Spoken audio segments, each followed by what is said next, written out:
Hello friend, good morning. जय माँ मझीगराणी my blog live channel को आपण मानक स्वागत। आज मु गोटे अन्य प्रकार रेसिपी बनैबी जहाँकि भेंडीर गोटा भेंडी मसला भजा करवा।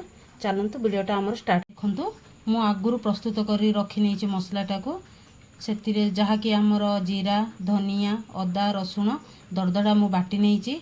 एबे चलतु एथिरे आमे हलदी गुंड गोटे स्पून, लंका गुंड गोटे स्पून लुण स्वाद अनुसार पकाई नेबा एवं ए सब मसला को मिसेकी आमे भेंडी रे आमे देखंतु जो मसला रे मु हळदी गुंड लंका गुंड लुण पकाई ताहाको आमे भल भाबरे मिसाई नेबा। देखंतु ए भेंडीटा को मु एमती साइज करी काटी नेली। एथिरे आमे जो मु मसलाटा आपन मानको देखैथिली ताहा एथिरे आमे भरी नेबा।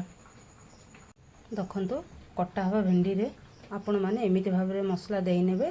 देखंतु मु जेतिकी भेंडी देखैथिले आपण मानकु सबुतक भेंडी रे मु मसला भरी नेली। एबे चलंतु ए भेंडी गुडा को आमे ताबा रे भाजी नेबा। देखंतु आम ताबाटा गरम होई सारले एथिरे आमे ऑयल पकाई नेबा। एबे चलंतु गोटे गोटे भेंडी नेकी ताबा रे पकाइबा।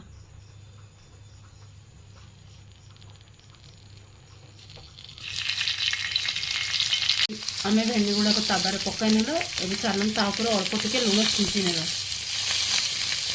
कारण भीतर गोटे लुण थी कि ऊपर गोटे लुण लगे से ऊपर गोटे आम टे लुण छींची ने। चलतु भेंडी गुड़ाक आम ओल्टाई ने।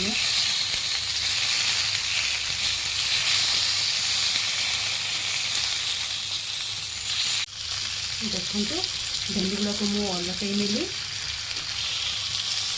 देखु सांग मैंने आमर मसला दिया गोटा भेंडी भजा प्रस्तुत हो सारे।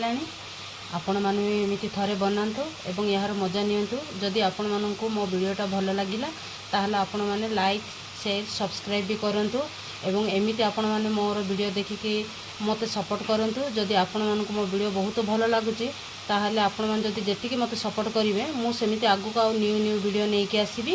जय माँ माझी गराणी, नमस्कार।